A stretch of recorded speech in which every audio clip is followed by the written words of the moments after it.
Good evening and welcome. Tonight is part of a two-part series where we move to the second part of navigating the arts process. My name is Anne LaFemina, and I'm an educational consultant with JRA Associates, and I'm thrilled to be here tonight with my colleague and educational consultant, Ellen Valladares. Ellen is going to take you through navigating the performing arts admissions process and all the intricacies and details of that. So tonight, while we go through our presentation, we really encourage you to ask questions. We do have a chat box, and you will see that I will set us off on the chat box. Ellen does not see the chat, so she will pause throughout her presentation and take questions. And any questions that we don't get to, we will also be certain to provide our email address so you can follow up. So without further ado, I would like to introduce you to Ellen and welcome everyone to Navigating Performing Arts Admissions. Thank you, Anne. This is so exciting. Welcome. So wanted to tell you right up that we are broadcasting live on Facebook and YouTube, and this is also being recorded. So you will have a recording up on YouTube, and if you've signed up, you will receive a recording. So if you miss anything or need to go back, you will get that recording. So again, as Anne mentioned, this is part 2 of our series. The first part focused last week on visual arts. So I really invite you, if you or any of your friends are interested in visual arts, Anne gave such a comprehensive overlook of everything you need to know about visual arts college admissions. And so tonight, this is for my performing arts students who I have a very special affinity for. So all of you who are performers and who have, maybe you're in theater or music, which can be singing or any part of music composition, dance. So any kind of performance, that's who we're talking to. And if you're interested in going to college and studying your art, or even just dabbling in your art or continuing to do what you want to do with your art during college, then hopefully, my hope is that through this, you're going to get some great tips about how to get the best and the most of studying your art form while you're at college. So tonight's agenda, real quick, a peek at what's ahead. We're going to jump in right away, and we're going to talk about your college list. We're going to talk about the different majors that you can consider, the degrees. I want to talk a little bit about the choices as far as conservatory versus just a program out of college. Then we're going to really go through the application process, the materials that you need, your performing arts resume, your headshot, and talk about the fun auditions and pre-screens. And then we're going to wrap up with, I want to give you really like an overall timeline to kind of move you through the process. So a few words right up front, our little prologue. So say you're a typical high school student. What's involved for you in applying to college is going to be a lot of stuff. You have your common application. You've got to write essays. You've got to take the SAT and the ACT. You've got to have your extracurricular resume, and you need your letters of recommendation. But you, my friends, are not my typical high school students, right? You also have a performing arts major that you want to maybe pursue. So for you, on top of all those things, there's even more. So you're going to have some added deadlines. You're going to have additional applications and additional essays. And you're going to have another resume that we're going to talk about, plus your pre-screens and auditions. And there's going to be travel maybe for auditions and some extra fees that may be involved with your audition fees or applications. So you're going to have a lot to do.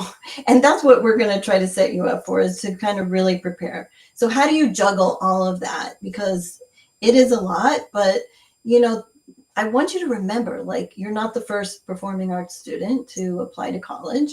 And so there's a lot of people who have done this and can help you. So it's really important to reach out for help from your peers, from students you know who may be into programs or have been through this process already. Parents who may have been through the process can help other parents and students. Your arts teachers, your theater teacher, your dance teacher, they know a lot. They've seen students come and go. And advisors and consultants like Ann and I both kind of started with our own kids. My son went to theater school and went through this whole process. And then we went on to help many students, you know, in the arts. And so you can, you know, there's people like us who can help you as well. So another thing is you really want to organize. I loved in Anne's presentation, she gave this color-coded, beautiful spreadsheet with everything that you can think. And I know my son, when he applied to college, had one of those too. And so that's really a handy tool. But I also have kids that don't want to use spreadsheets. So whatever works for you, right? So, you know, I had a student this year with a whiteboard that's how she kept everything straight. Maybe you want to use Google Docs, but you have to get organized in some fashion.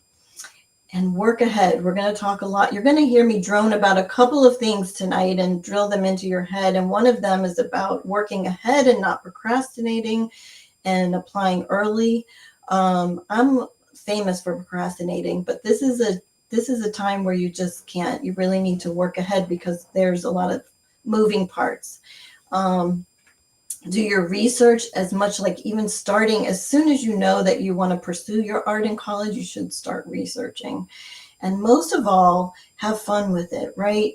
I mean, you are in this performing art for a reason. You got in it, and hopefully it's bringing you joy. And I know it brings joy to other people to watch you.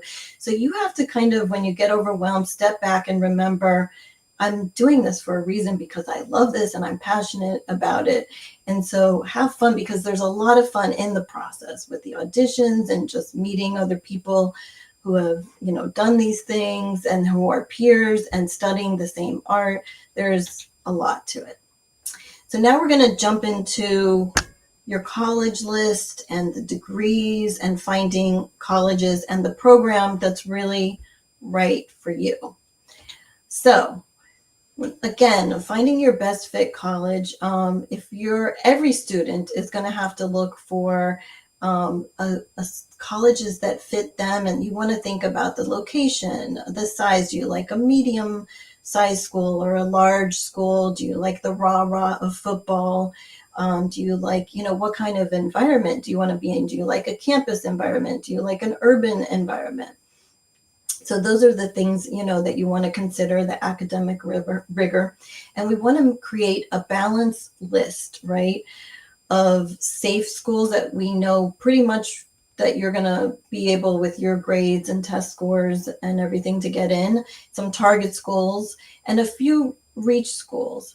And really, especially, I've seen this with some performing arts kids, don't go too much on the reaches, because you may end up, it's a horror story that you don't have those safe ones, and then you end up without a program.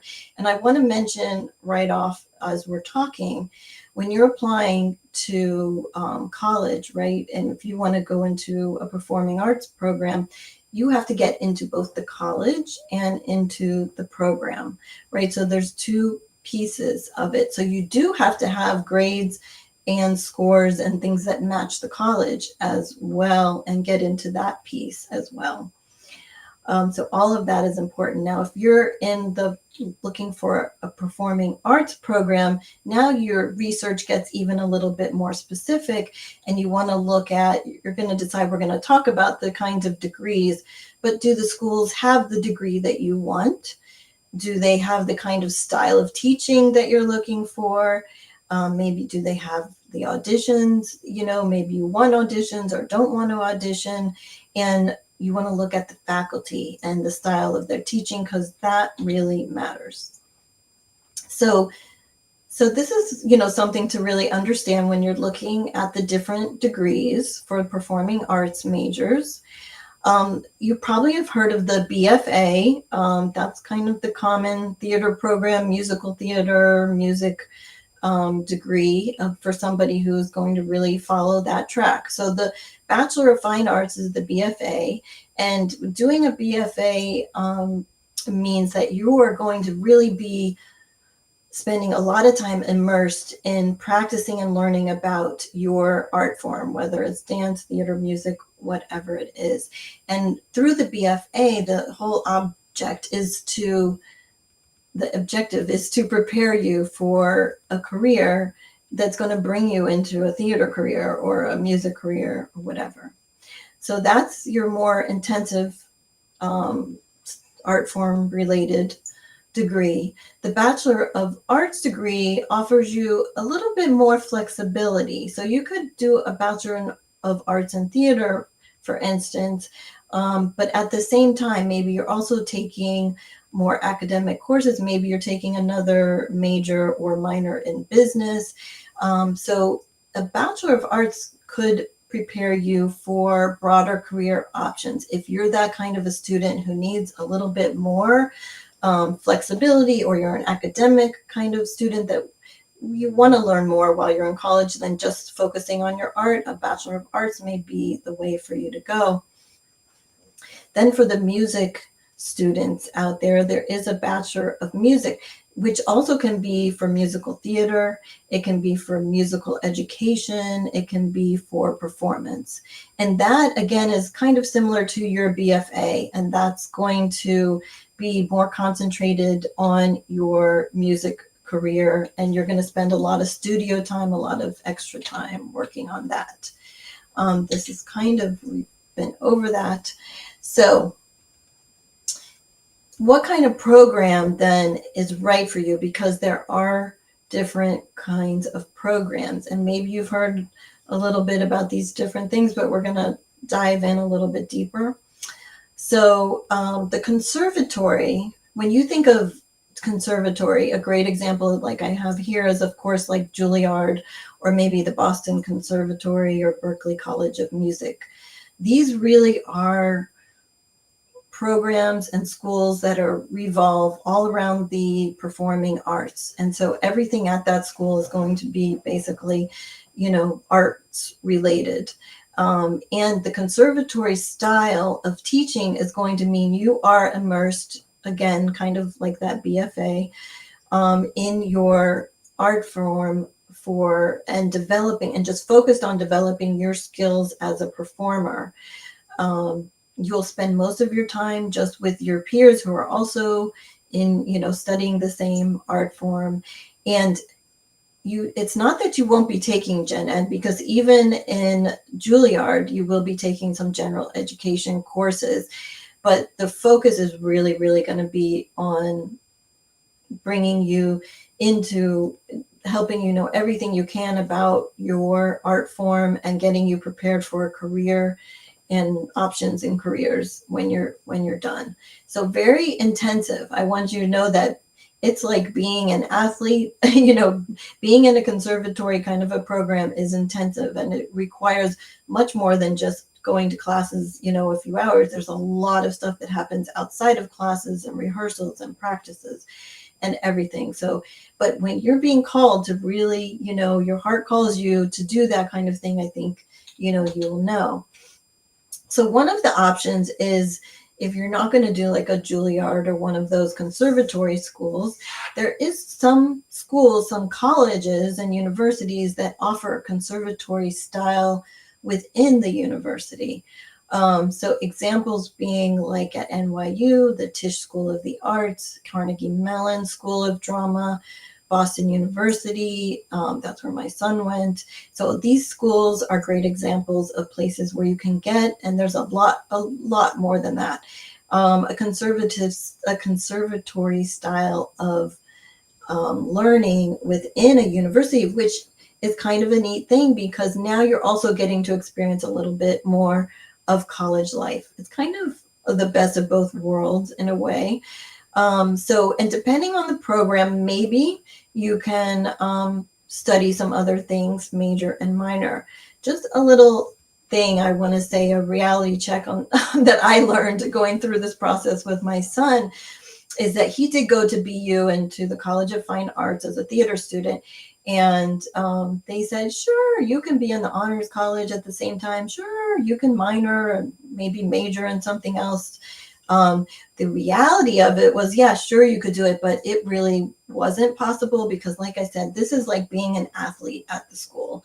So you are immersed and there's a lot of required of you, and you're spending a lot of time in studio rehearsals and whatnot. So those things, he came close to maybe getting a minor in something, but I don't think he ever finished it because in reality, it was too much that he had to focus on the theater stuff.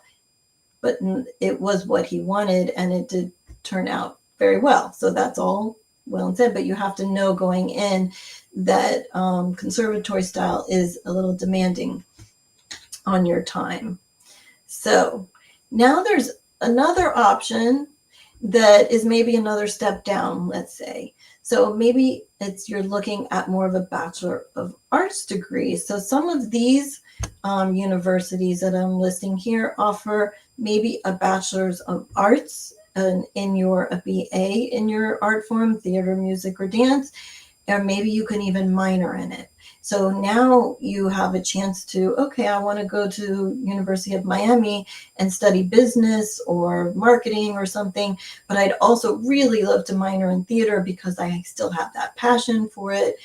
So that's a possibility. So you can look at that. And, I think it's important when you're considering that kind of a thing, and if it's really important for you to be doing your creativity while you're in college, look at also the location of where you're going to go to school, because let's say, for instance, the University of Central Florida in Orlando, what a great place, because you've got Disney and Universal, and I know many students have done internships, playing characters or just even doing whatever fun thing that they got to do at Disney or Universal Studios.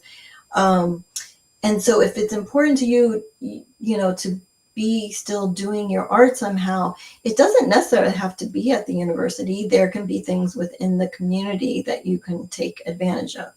So it's up to you to kind of figure out what is right for me, and then research what are the colleges that, really fit what I'm looking for. So, I'm going to go into also this application process, and then I'll stop and see if there's any questions after that. Jumping into the application process now. The first thing everybody that's applying to college is going to do, you're going to have your common application account. And JRI has a great webinar where Judy Rabinovitz takes you through the whole common application and everything you need to know. So if you need to know about the common app, that's a great way to learn. So I'm not going to spend a lot of time. What I'm going to show you right now is I want you to see what you, as a performing arts candidate, student, major, need to kind of look for when you're filling out your applications. Because now you've done your common app, and now let's say we've added a nice little balanced college list into our app. And now we're going and we're filling out the questions. So say this is for Carnegie Mellon, and this is Carnegie Mellon's own, is this Carnegie? Yes. Own application. And now you're answering those questions. And so you're filling out, and there's a drop-down list with all kinds of different options, right? But you've said, I want to be in the College of Fine Arts. I want to go to the School of Drama, and I am going to study acting. And now, once you do that, this little thing that where my arrow is pointing here, I'm pointing to the screen, it gives you an instruction. I acknowledge that I'm required to submit a separate pre-screen or portfolio through Accepted as part of my application within the College of Fine Arts. Okay, so that's interesting. So what is Accepted? So Accepted is another platform that, especially if you're in theater or musical theater, I'm going to encourage you to go to getaccepted.com. And yes, it's spelled correctly. It doesn't have the second E in there, get accepted. Um, and you can just look around that site, and you can even create a profile. It is a place where a lot of colleges and universities use accepted. And so, for instance, Carnegie Mellon will send you a link that has a link to accepted platform, where now they're going to give you their instructions for what they need for their pre-screen, and then you upload your pre-screens that may be already on accepted, and it goes to them. I hope that made sense. So it also, you can upload some of your other materials, and some colleges use it to schedule auditions. It's also just great when I'm saying to check it out, because you can research different programs. Once you create a profile on there, actually colleges and programs may even reach out to you.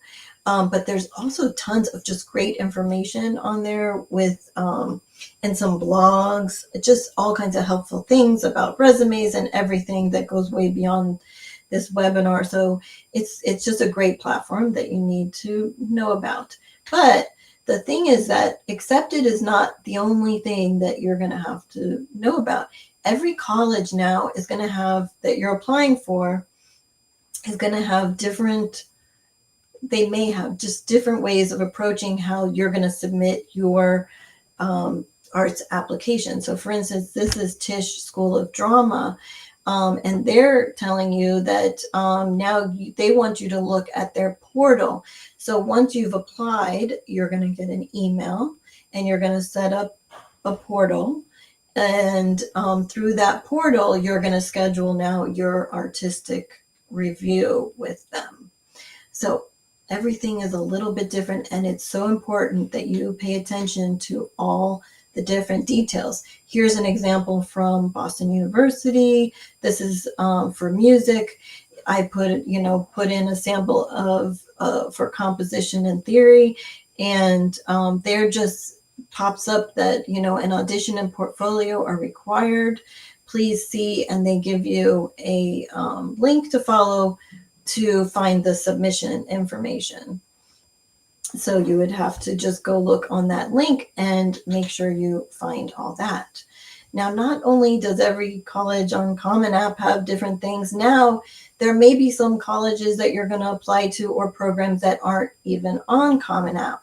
So now, for instance, Juilliard has its own app.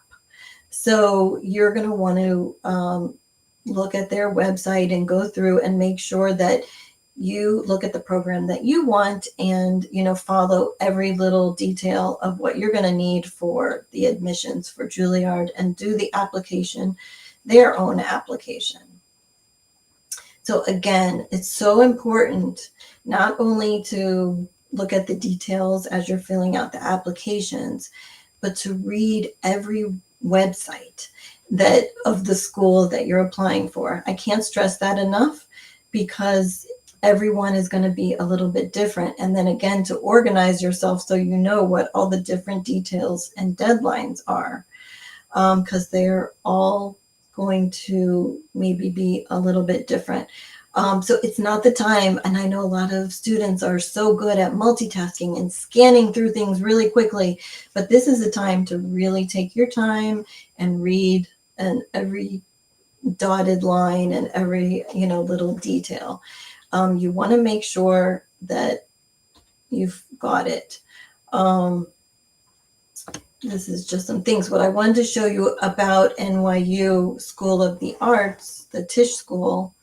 I love this. On their website, they have this little chart. So for instance, if you're going to apply early decision to NYU, and you want to go for NYU Tisch School of the Arts, the actual deadline is November 1st. That's a very popular deadline in college world. But they are telling you the recommended deadline for you, if you're applying to the Tisch School of the Arts, is October 15th, and that is early. So, and I would say this doesn't just go for Tisch School. Almost all of your art schools, you need to be 3 weeks, probably to a month ahead of the actual deadline, because what's going to happen is after you submit, you still have to then work on the School of Arts that you're applying to, their application, schedule your portfolios and your pre-screens and your auditions, and there's a lot of things to juggle with that. So you want to get in as early as possible so you don't miss anything. I wanted you to also see on this slide that, so here they're giving you, like, this is also still from NYU, the scheduling deadlines. So you have to schedule, if you're an early decision, that your artistic review must be scheduled by November 8th. And there, it says down here, failure to schedule your artistic review by the deadline will result in forfeiture of your NYU application. So this is just how important every little detail and deadline is. We don't want you to get tossed out of the pool just because you missed an important deadline. So do pay attention to all of those. And, all of these are very competitive programs. So, it's very easy for them to just toss an application aside just because somebody has not followed, what the rules are, or the applications. Sometimes you may be able to do a digital submission. So then you'd have to read all the requirements for that. So just to recap, most importantly, about your applications, apply early. And then check your portals and your emails regularly. A tip that we like to tell students too is to really have an email that's dedicated just for your college applications so that you don't miss anything, and you make sure that you're always checking that email. So get familiar with the platforms. Well, start, looking at Common App, especially like in junior year. You can even create your Common App account and start working on that. We'll talk more about the timing on that. Look at the institution applications, look at Accepted. And there's another platform called Slide Room that's mostly probably for written things and portfolios. Make sure that you just read every instruction, as I said, and make sure that you've looked at all the different deadlines and organize that. So before I go on to the next part, Anne, are there any questions? Ellen, there are no questions at this time, so feel free to move forward. Okay, we will keep going. So next I want to talk a little bit about the materials that you're going to need for your arts applications, your performing arts applications. So first of all, you're going to create, usually for most of the programs, some kind of performing arts resume. They can differ a little bit, whether you're dance, music, or theater. I'm going to show you an example of theater and music. I don't have a dance one, but this is a different resume than your extracurricular resume. So you will still want to have like an extracurricular resume for, of all your high school things that you've done, because hopefully that shows that you're a balanced kid that didn't just do music or theater. And you can show your art form on there, but not as much as detail as you will on your arts resume. The important thing about the performing arts resume is it's going to be one page. It's going to be concise. It's typically going to include your physical characteristics, at least for acting and musical theater. It's going to list your performances, anything you've written and composed, or maybe you did choreography. It can talk about your training, teachers that you've had, summer programs you've attended, awards and distinctions that you've had, and any special skills. That's a fun part. We'll look at that in the next. And for music, it's going to be a repertoire list you'll have. So I just want to show you first, this is an example of an extracurricular resume. So this has everything. So there's like leadership and there's athletics and paid work. And this is an overall look at your whole high school career, only in high school. And it is a really great example of a resume for things. So for your acting or musical theater resume, here are a couple of examples of what those would look like. And so this is going to be used, they may ask you to submit it, but again, you will need it also probably for your pre-screens and auditions to bring with you. So this is great to start working on as soon as you can, just because even both resumes, you want to start remembering everything you've done since ninth grade and detailing it, so you don't have to sit there as a junior and senior, oh my gosh, I got to remember every little thing that I did. So start keeping track as early as possible. This is an example you can see. So it has the show that they were in, the character they played, and what year that was. And you can see the beginning has the physical characteristics, and they have some leadership roles, the training, workshops, and camps they attended. And then the awards and recognitions. And this is what's fun. So on the special skills, you can keep it kind of towards your, whatever your art form is, but you can have a little fun with that. They have pantomime, trumpet, EQ, lighting design, policy debate, speaking at over 300 words per minute, comic French accent, aerial hammock. So it just shows like some of your different skills. I wanted to also show you this one because a great thing to do is to have your picture on the resume as well with it, because that's also just right there so they can see you and match you to your resume, and that's a great thing to include. I don't know if you all are familiar with Canva, but it's a great program to work with, to create a pretty simple resume and drop your picture in there. So this is an example of, this actually comes from a student of mine who applied to Vanderbilt University School of Music and did get in. And so he was a pianist, and this is just an example of, look, he talked about performance ensembles, his assessments, recitals, and concerts, and then he gets into his repertoire. And what I wanted to show you, something I really love about this resume, was his hyperlinks that he puts in here. And these are actually go to, I think, YouTubes of him playing those pieces. And so maybe nobody ever clicks on that, but if they do, that's a pretty cool way for them to actually see the performance. And he also talks about music composition because that was something he did. So again, it's pretty simple. You're just really listing your repertoire. Make sure you have the composer and the title, right? And putting, everything that you play. So that's that. Now, headshots, how fun. So everybody gets a little bit nervous about the headshots, or maybe, excited about creating the right kind of headshot. So as you can see, mainly the headshot has to be definitely your head and chest. And the most important thing is that it's really got to look like you.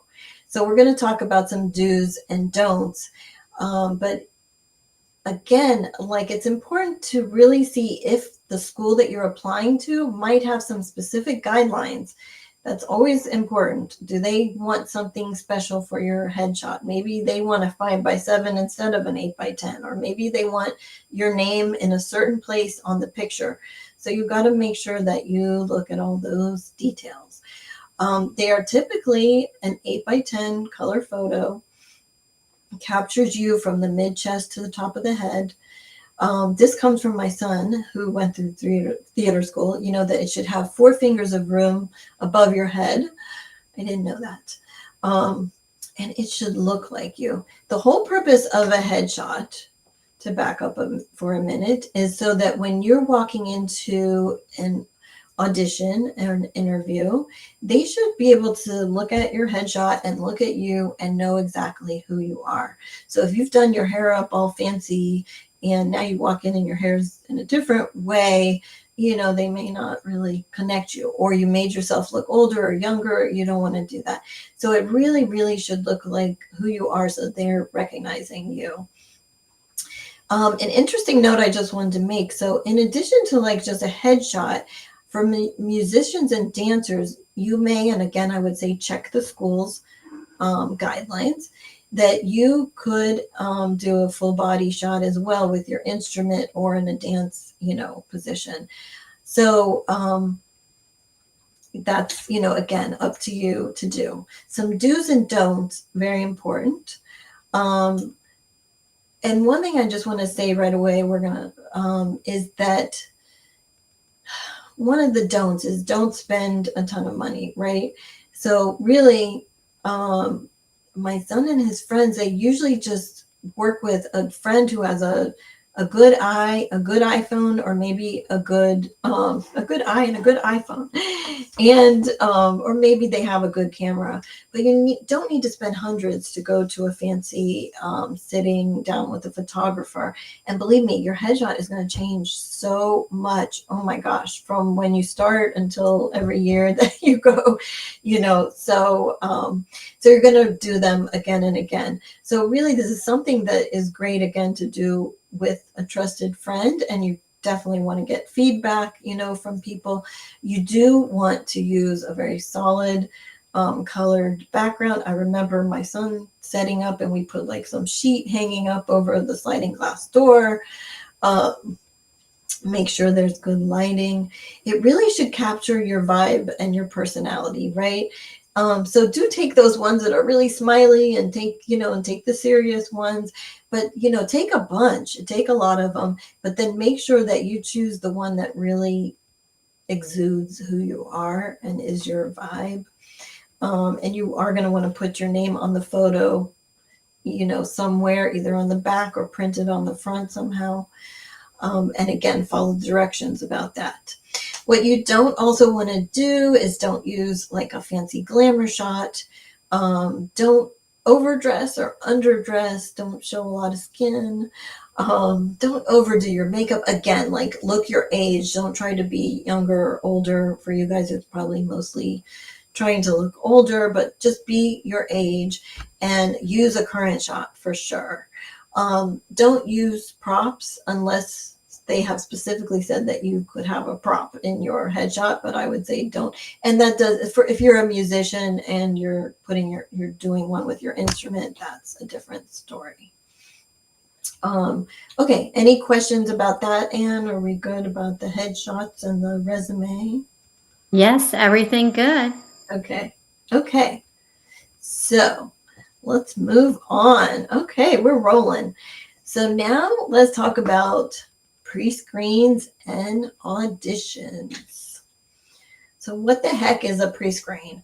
So now a lot of colleges require a pre-screen. It's basically what it sounds like, right?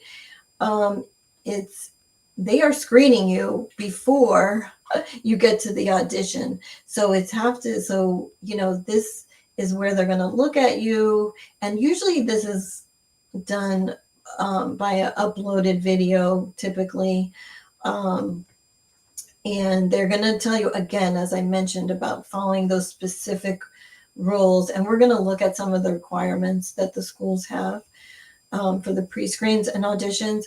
But it's definitely your first appearance before them, and from there they're going to kind of weed out. So you want to get a great pre-screen, and then you'll find out if you move on to the audition stage. So, but the pre-screen is not just, it can be all different things, right? So they may want monologues or songs or dances, depending on what the program is. They may also ask you to submit an essay or a video essay, or answer a certain question. So read all those details and just make sure, again, it's kind of like with the headshots, make sure when you're doing your pre-screen that you really choose, the right atmosphere and have somebody help you that can make it turn out, wonderfully. Here's an example from the University of Michigan School of Music, Theater, and Dance.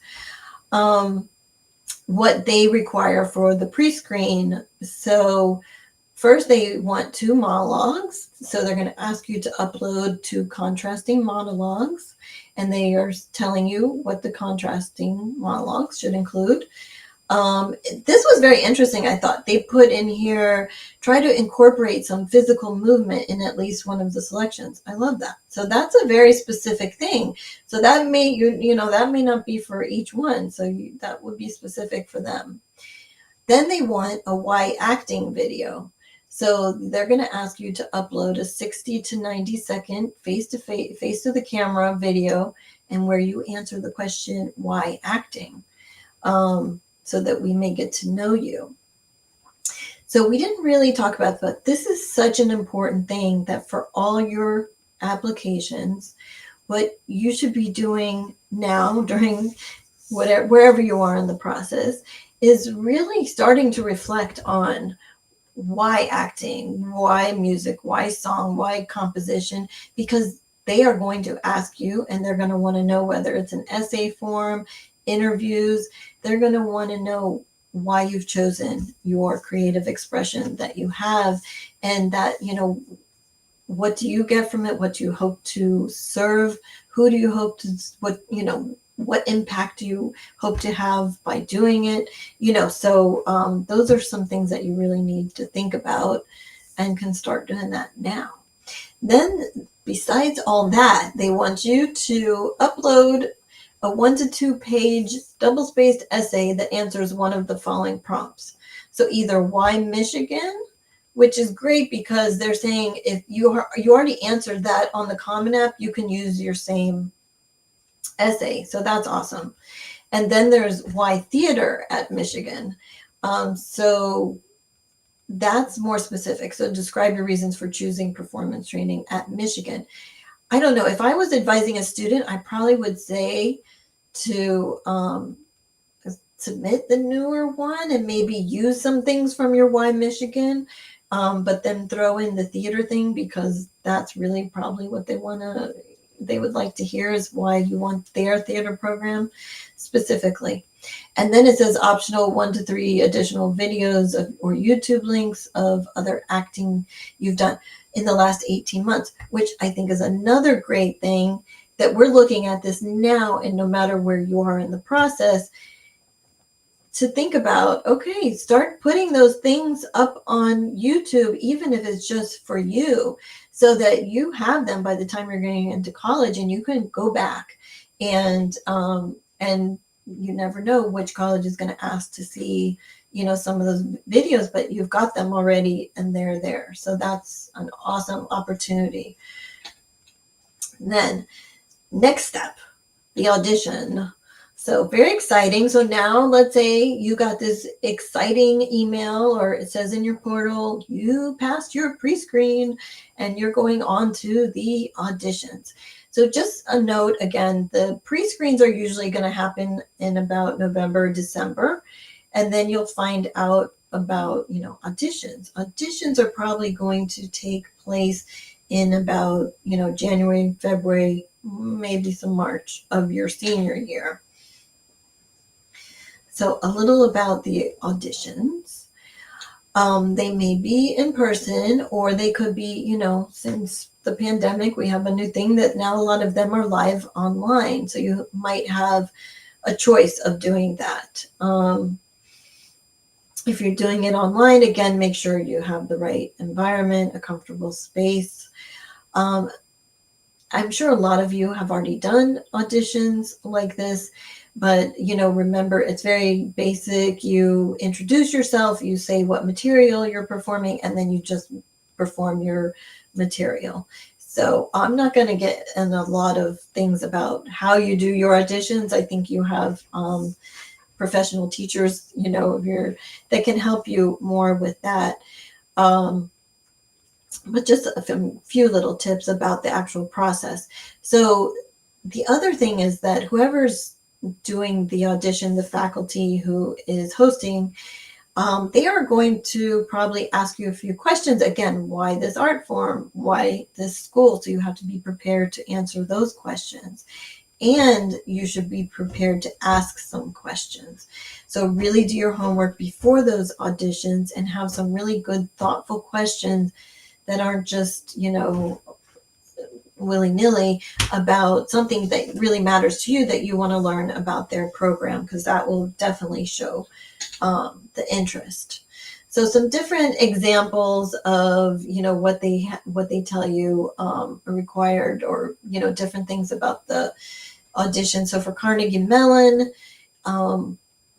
they tell you the School of Drama will offer either virtual or in-person auditions. So it also says visit our accepted site. So again, they're using that accepted site. This is a little bit more about the guidelines. And again, this is the value of things that you find on their website. You're going to find out more specifically about 2 contrasting monologues, one written before 1950, one after 950. I thought this was interesting. This one says you may use hand props, but not costumes. So that's very interesting. I've never really heard of auditions where you can use props. And here's another thing. Be prepared to perform a third monologue if asked. Now, if you hadn't read that or you weren't prepared, that would be a surprise when they go, oh, do you have one more? And you're like, ooh. So that's a tip right now. Prepare a third monologue and be ready to perform that. And let's just say, if they ask you for that third monologue, I think that's a pretty good sign. Not necessarily meaning much, but you never know. And then you'll see if you're performing songs, there's also, requirements about that. Emerson College School of the Arts. So they have, look, it could be in person in Boston, or it could be outside of Boston, or it could be virtual. So you've got all these different choices. But that leads me to, I want to talk about the outside of the school, the unifieds. So I don't know if you guys, and this is again going to be mostly for my theater and musical theater students. There's something called National Unified Auditions, a very cool thing that happens every year. And 25 or 26 or more universities get together on these certain dates. So they'll all be in New York. And these were the dates from this year that have already passed. Like they were there in January, February, in Chicago and in Los Angeles. And it's a very cool thing. So Emerson, for instance, that we just saw, that is one of the colleges that will be at Unified Auditions. So at Unifieds, what you can do is you go and it's like a one-stop shop, right? So all of these colleges for a whole weekend are just running auditions, and there's all kinds of students, and it's just a fun, amazing atmosphere. If you've ever been to like a camp or a training or like thespian, conferences, it's kind of that kind of a vibe and really fun. So you can sign up ahead of time for any of these auditions. Or you can, some of them may have slots while you're there. So you might find like, a school you never heard of and just go in.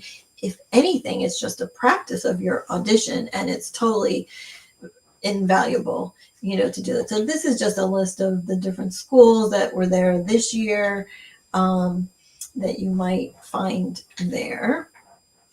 So I like this. This came from the University of Michigan website. A few audition tips. Be on time. That's so important for your scheduled audition. Warm up physically and vocally. Wear clothing in which you feel good and that represents you and allows you to move, right? Let's see. That's if you're recording it. Neutral background. Choose material in which you feel comfortable and is appropriate to your own age and experience. They will tell you that, all of them. So make sure when you're looking for your auditions that you choose material that really suits you and is age appropriate. Remember that an audition should demonstrate both your talent and your potential. Be simple, direct, and honest. Avoid lengthy explanations or apologies. And remember that they want you to be successful. And I love this that I found. This was on the NYU website that was really great, and from an acting evaluator. And they said, when you walk into the room, we know you are excited and nervous and in the zone. We know you want us to like you, to believe you are special and worthy. We know this because we have lived this too. My first professional audition went very well. When I was through, however, intending to exit gracefully, I walked into a closet door, right smack into it. I got the part, but I spent a week reliving the horror of that moment. We know you have good and bad days, and we are right with you, hoping this is one of your good days. We are trained to see beyond what you're able to do, good day or not. I love that. No matter how you think it went, once you leave that space, it is out of your hands. You did the best you could do on that day in that moment. So I love that. So see the wonderful things you can find when you're reading these websites. So many wonderful things of advice and tips, and they really do want you to succeed. Um, and again, so that's really a fun part of it. Okay. Um, kind of running. Okay, now we're going to get into the timeline. Just checking in. Any questions? Yes, Ellen, we do have a couple of Okay. questions, so this is a great time to pause. Okay. Our first question is, how does a sample lesson fit in the process?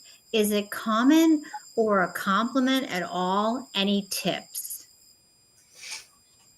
Say that again. Yeah, how does a sample lesson fit in the process? Is it common or a compliment at all? Any tips? A sample lesson. For Mm-hmm.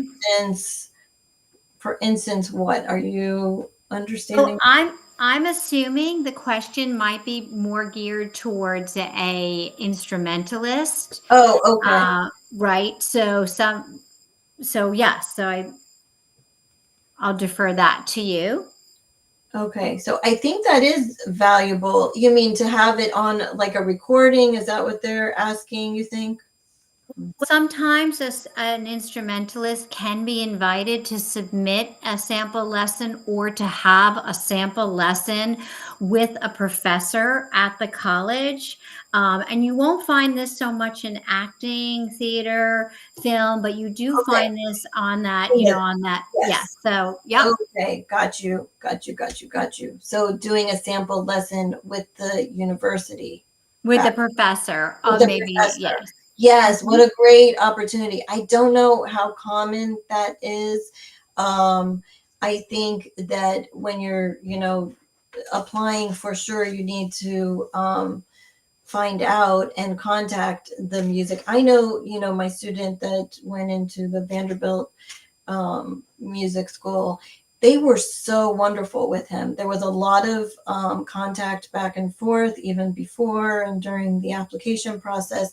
They're very happy to work with you. So you really have to find out, and every program is going to be very different. But any opportunity that does arise to do something like that, yes, do it, of course. I don't know how common it is. I don't know if you want to add anything to that, Anne, but I'm sorry I wasn't getting that at first. No, actually, this person then further clarified that it was for a pianist, and it was asked about a sample lesson in person for a pianist. So, I'm assuming that yes, if you do get an invitation to have that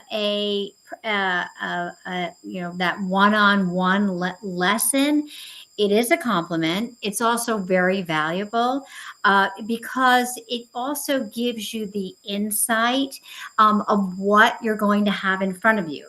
So a lot of times students also it helps for them to have, a great question and answer session with a professor. You get to learn about what the teaching strategies are. They get to see how you respond to being taught something. Do you take direction?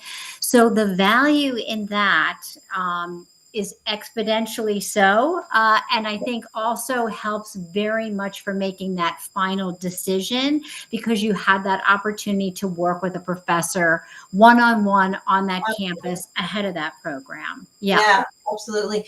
And Yeah. again, like we were talking about, knowing their style and just, you are going to be working so closely if you go into a program with these faculty. And so it's important, like, are they giving the kind of feedback that I like, or is it a little bit not my style? Or, so even the rapport and everything. So yes, excellent. So if you have a chance to do that, definitely take advantage for sure. And we have a few more questions if you don't mind pausing a little bit Sure. longer here.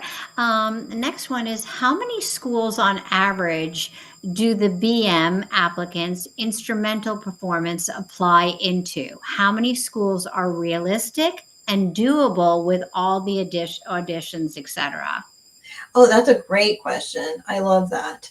Um, that's going to depend. I think, in my answer, and I'll see, Anne, if you have anything to add there too, but my answer would be it's really the same as I would give anybody doing a regular college list. I would say no more than 8 to 12, because in 12 is going to be a very high number. And you're right, there is so much with all the auditions, but maybe of that 8 to 12, maybe those are not all auditions. So I'm going to say, it depends on the student, because in one respect, you want to throw kind of a broad net and give yourself some options and not throw all the eggs in one cart. But doing a lot more than like 12 schools or something could get a little bit overwhelming. What do you think, Anne?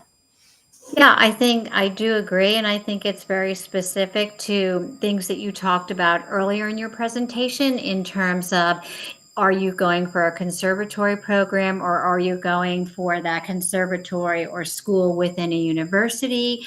I think some of that can dictate the list and the amount of schools that you apply to. Keep in mind with the pre screens, you're doing a number of pre-screens, so maybe you're doing all the pre-screens, but then how many are you invited back to? Because anything within performing arts is always going to be extremely competitive. It can also be very specific to the instrument or whatever you're auditioning for, how many spots that school has for for that instrument or for Exactly. that for that performer. And then even sometimes when you're talking about musical theater or acting, it's the performance, even though you could have an incredible performance, be super talented, if the college doesn't need your type, right? The tall blonde haired girl or the short dark haired guy, that could be something that's you can't navigate that outcome no matter what. So I think it's really very unique and specific to so much. Yeah, I think you just had a very good point though about they only have so many spots available, and they will tell you that. Yeah. And especially, right, pianist is a pretty competitive one. But they all are. But yes, they only have so many seats available in all of them. So yeah, I think that answers that. But Yeah. do what you're comfortable with, and you definitely want to have plenty of options too. Ellen, we have two more questions. What was the result me building app you mentioned for performing arts? The accepted one I is believe that would be it. okay. Yes. You could Okay. just repeat that. I'll put that in the chat, what Okay. that Yeah. platform is. Yeah. So accepted, if that's what you're referring to, it's get accepted, ACCEPT. Anne's going to put it in the chat. Yeah. Um, but yes, that is the platform where you just want to go to. A lot of the colleges are going to use that, where you're going to upload maybe pre-screens or auditions, and they work very closely with accepted, and so the links will be all right there through that. um does that make sense? That might have been confusing.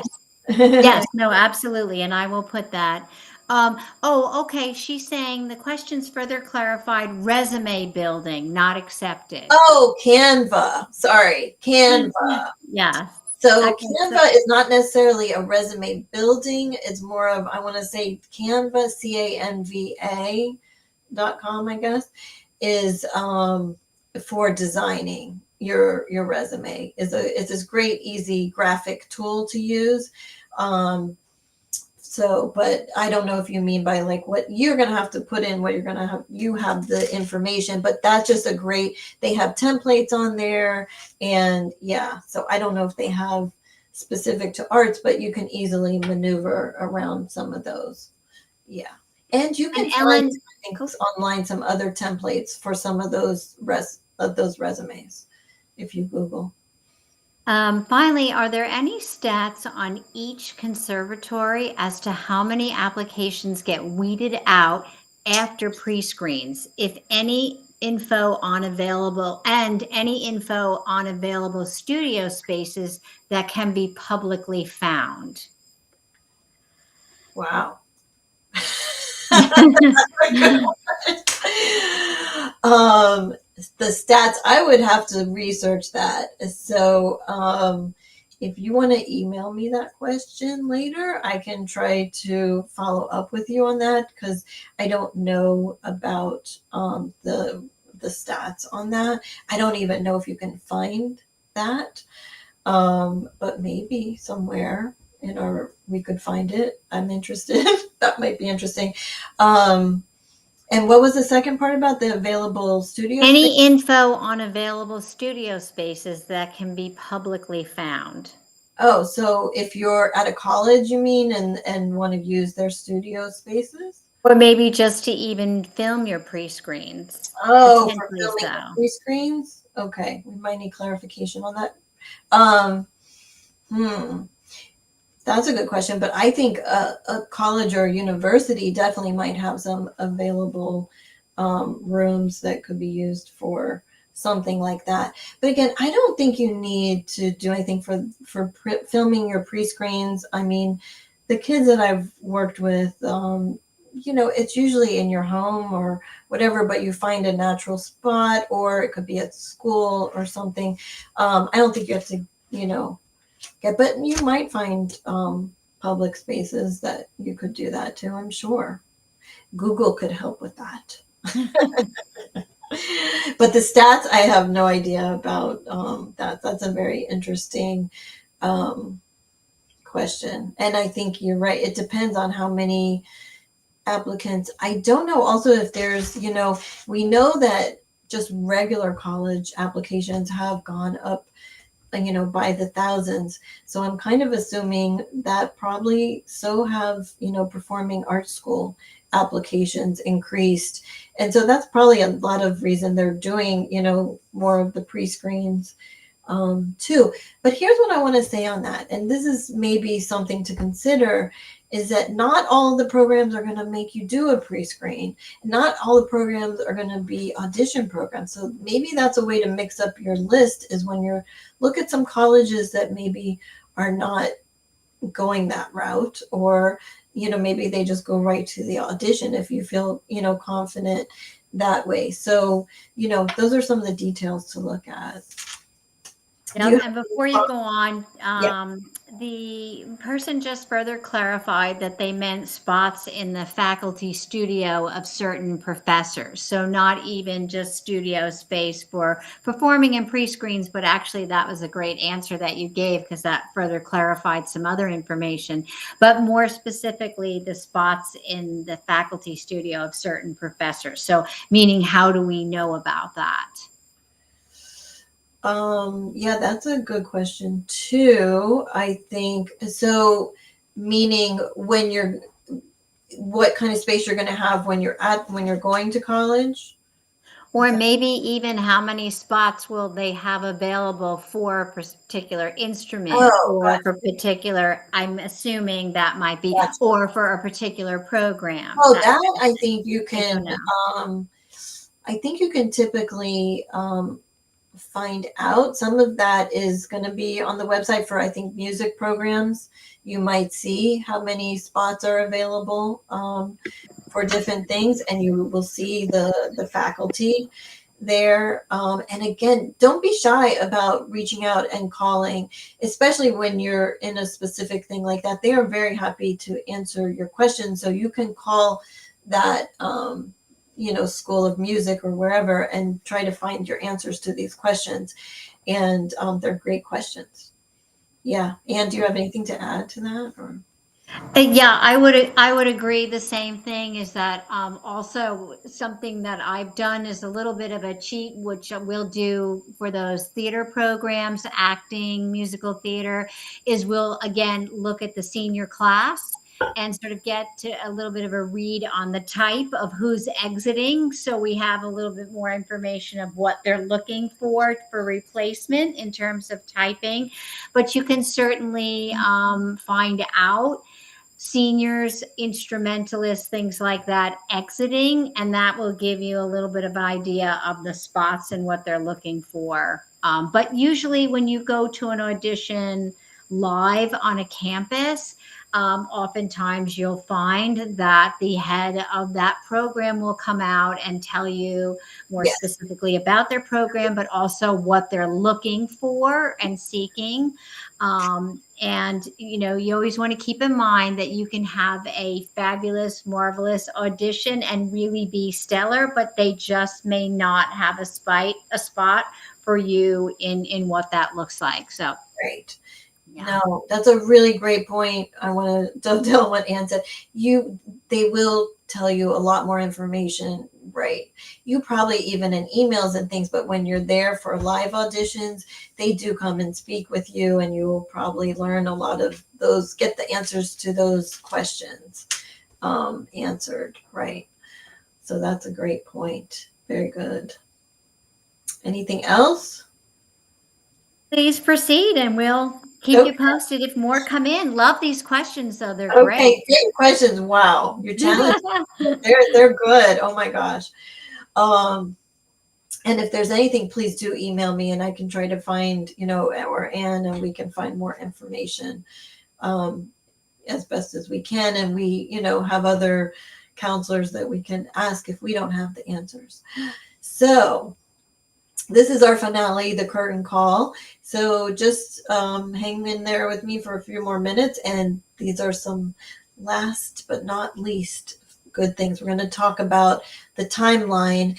And again, we talked about a lot of, doing these things, but I wanted to give you kind of a general timeline to be looking at.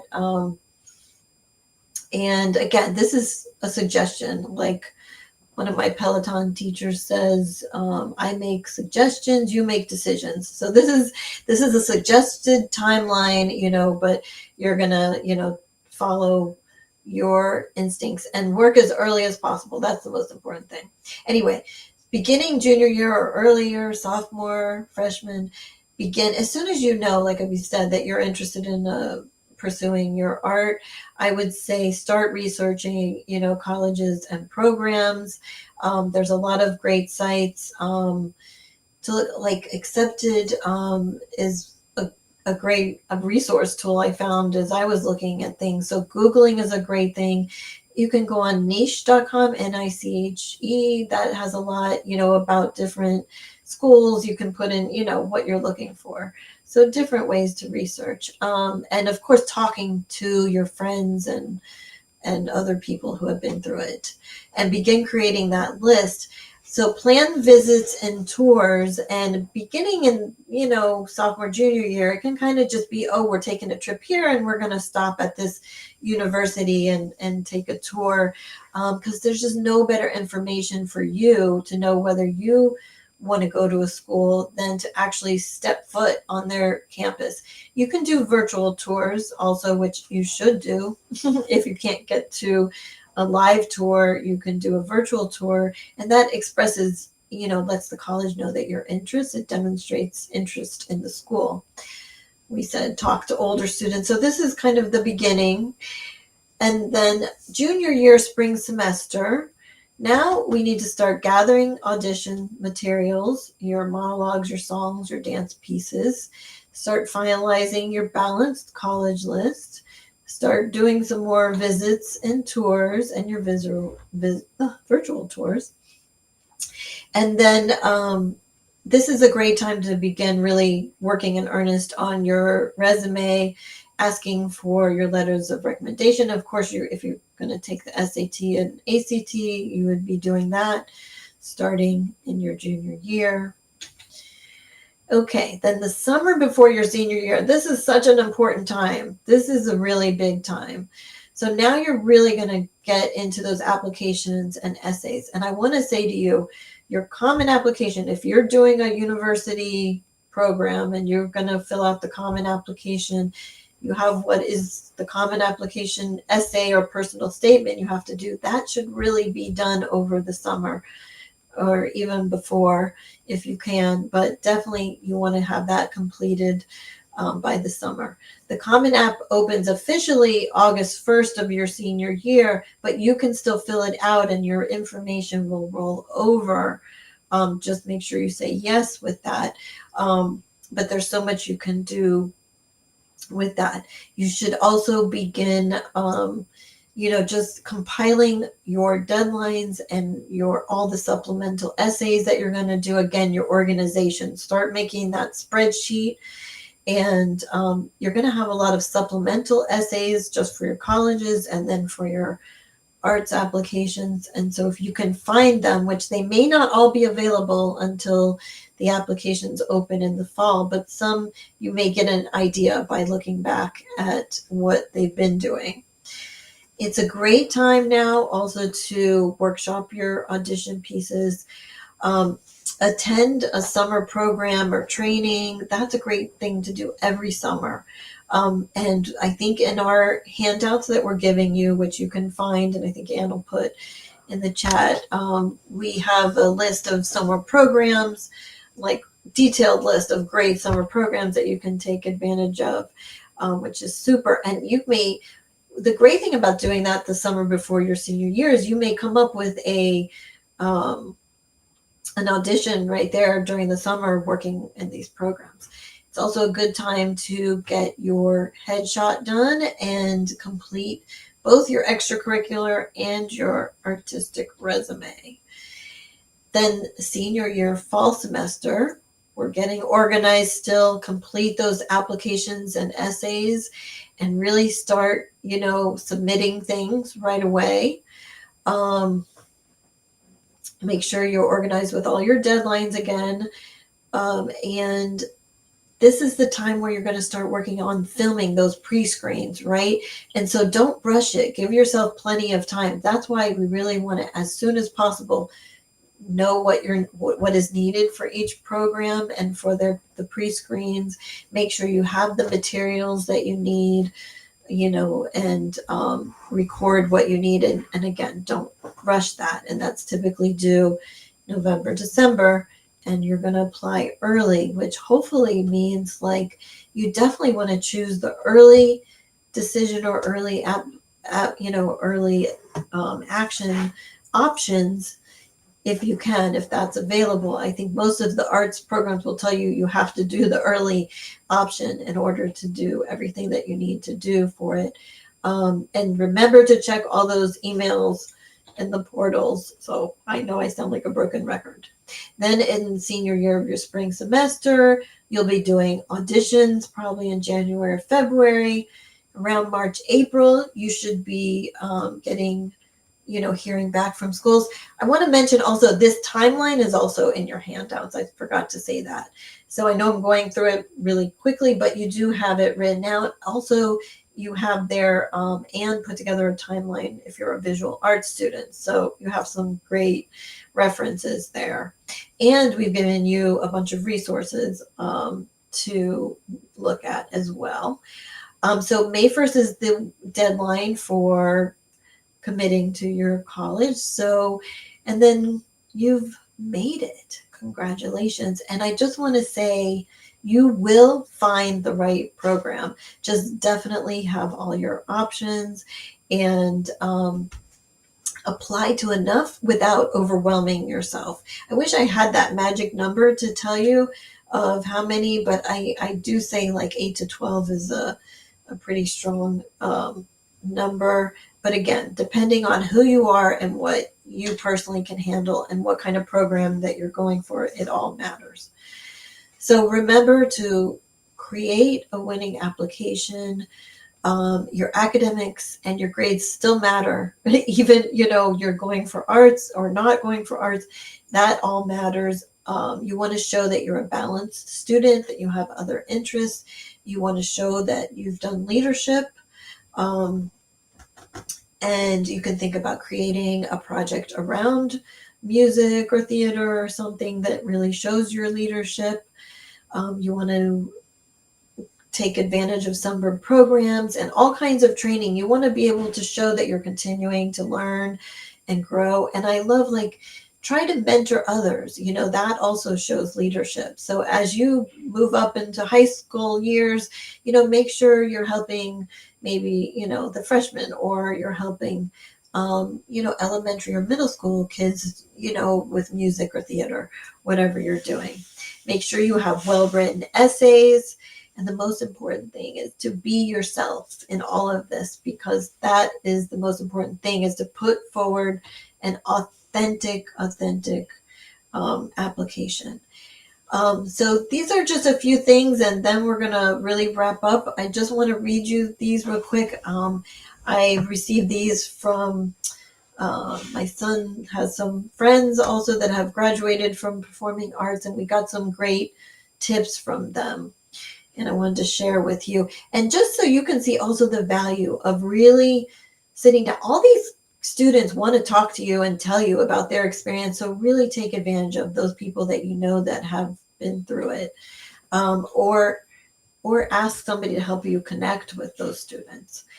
This student said, I found the program I ended up in by touring schools and trying to figure out which one got me excited about something more than just the very exciting process of going to college. Where did I feel ready to step into class? Where was interested in who I was? So that meant a lot to them. BFA programs aren't just about making you the perfect performer. You will acquire a toolbox that will make you a better communicator and thinker out in the world, and will learn how to synthesize, develop, and express your ideas. These are skills that apply to nearly everything. I love that, because there's a lot of people out there who kind of frown on, an arts career or whatever. But I'm telling you, with experience of my own son and students that I know, they come out of here so well-rounded and ready to do so many kinds of careers. And so it's an incredibly valuable program. Learn to fall in love with your audition pieces. Show your passion for this field you are choosing, not just that you're capable of taking on the most dynamic or exciting piece of work. Do something that feels right in your body. Think about what kind of environment serves you. We kind of talked about that, so I'm going to move on from that one. Let's see. Think about what kind of training you're looking for, as no two programs are the same. Get to know the demands of the program. Are you looking for a full intensive conservatory program in a specific practice? Or are you wanting to explore a variety of methods and fields within the arts? Do you want the freedom time to study other subjects, which we talked about as well? And finally, if you can, try to chat with current students in the program, get to know the academic expectations, student community culture, typical opportunities and events in and around the school calendar. Don't be shy. They're more than likely eager to speak on it. Finally, break a leg. I want to come back to that part about just enjoy the journey. I know it feels like a lot of pressure and a lot of moving parts, but do step back and remember why you're choosing this, because you are a creative person, very talented, and you want to find the program that really wants you and that you want as well. It has to be a two-way street, and someplace where you're really going to thrive and grow, not just your talent, but also as a person, and to meet just spectacular people along the way. So do remember to enjoy the journey. And again, if any other questions come up, please, you can email me And I will see if there's any other questions in the chat as well. I want to mention that here again, if you go to scoreatthetop.com/webinars or scorewebinars.com, you'll find Anne's visual arts and portfolio design. Excellent webinar, so detailed about so many things. So if you or anybody you know has that, we wanted to just say really quickly too that we're running a current special called the GPA checkup, where we recalculate your GPA and find your core GPA, and we look at the courses you've chosen and look at your progression and just make sure you're choosing the right, courses to lead you, to the college admissions, which actually, before we get to the questions, I'm going to say also Anne is doing a webinar that coming up in a couple weeks, which is called Picking Next Year's Classes to Maximize College Admission. So she's going to have some great information to help you about picking your classes and making sure you're on target with that.